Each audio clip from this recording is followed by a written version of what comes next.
প্ৰতিদিন paper হৈ আছে নেকি? প্ৰতিদিনটো এখন চিধা চিধি কংগ্ৰেছৰ লিফলেট হয়। সেইকাৰণে মানুহৰতো প্ৰতিদিনৰ ওপৰত বহুত খং উঠি আছে। মই জ্বলাই দিয়াটোক সমৰ্থন নকৰোঁ, কিন্তু ইলেকশ্যনৰ পিছত অসমৰ ৰাইজৰ লগত প্ৰতিদিন সম্পৰ্কে ময়ো কথা পাতোঁ যে আচলতে আমি প্ৰতিদিন পঢ়ি থাকিলে অসমখন কিমান পিছুৱাই যাব, এই কথাটো চিন্তা কৰাৰ সময় আহি পৰিছে। প্ৰতিদিনে কোনদিনাখন বাতৰি কাকতত ভাল কথা লিখিছে, অগণতান্ত্ৰিক কামক মই সমালোচনা কৰোঁ, কিন্তু মই ভাবোঁ যে অসমৰ ৰাইজে প্ৰতিদিন পঢ়া বাদ দিব লাগে।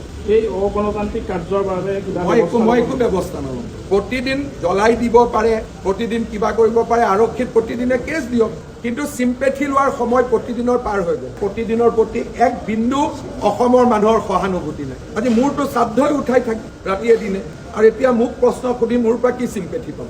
মোৰ দেউতা, মা, ল'ৰা ছোৱালী কাকোৱেতো এৰি দিয়া নাই। সেইকাৰণে কিবা আছে পুলিচত কেছ দিয়ক, ইলেকশ্যন কমিশ্যনে চাব। আজিতো আমাৰ চোৱা দায়িত্বও নহয়। এতিয়া কালি আকৌ জঁপিয়াব ষ্টুডিঅ'ত মোৰ কথা কৈ পেলাই, কিন্তু মোৰ কোনো আপত্তি নাই, কাৰণ প্ৰতিদিনৰ লগত যুঁজ কৰিয়ে মই ৰাজনীতি কৰিছোঁ আৰু মই কৰি থাকিম। কাৰণ প্ৰতিদিনৰ পেপাৰৰ যিটো সাংবাদিকতা অসমৰ স্বাৰ্থৰ বিৰুদ্ধে। জ্বলাই দিয়াটোক মই ছাপোৰ্ট নকৰোঁ, কিন্তু প্ৰতিদিন পেপাৰ হৈ আছে নেকি? প্ৰতিদিনটো এখন চিধা চিধি কংগ্ৰেছৰ লিফলেট হয়। সেইকাৰণে মানুহৰতো প্ৰতিদিনৰ ওপৰত বহুত খং উঠি আছে। এখন লিফলেট টাইপ হৈ আছে নে নাই? প্ৰতিদিনখন পেপাৰ হৈ আছে নেকি?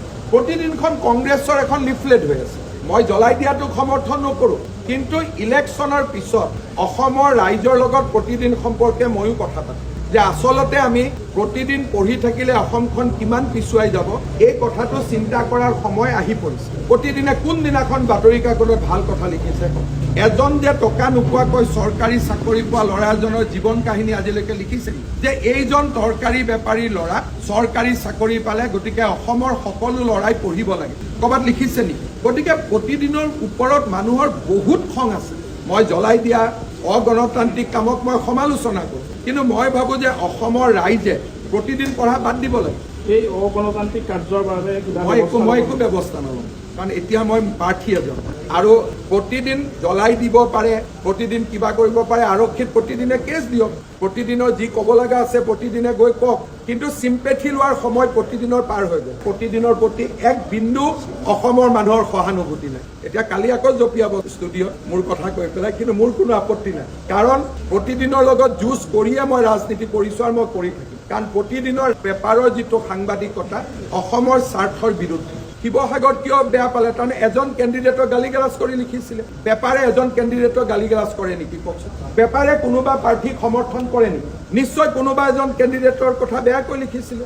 কেনেকৈ লিখিব বেয়াকৈ? তেওঁলোক পেপাৰ যদি সকলোৰে কথা সমানে লিখিব লাগিবনে? আজি মোৰতো শ্ৰাদ্ধই উঠাই থাকে ৰাতিয়ে দিনে, আৰু এতিয়া মোক প্ৰশ্ন সুধি মোৰ পৰা কি চিম্পেথি পাব? ৰাতিয়ে দিনে মোৰ শ্ৰাদ্ধ উঠাই নাথাকে জানো? মোৰ দেউতা, মা, ল'ৰা ছোৱালী কাকোৱেতো এৰি দিয়া নাই। দিছে নেকি কাৰোবাকে? সেইকাৰণে কিবা আছে পুলিচত কেছ দিয়ক, ইলেকশ্যন কমিশ্যনে চাব। আজিতো আমাৰ চোৱা দায়িত্বও নহয়।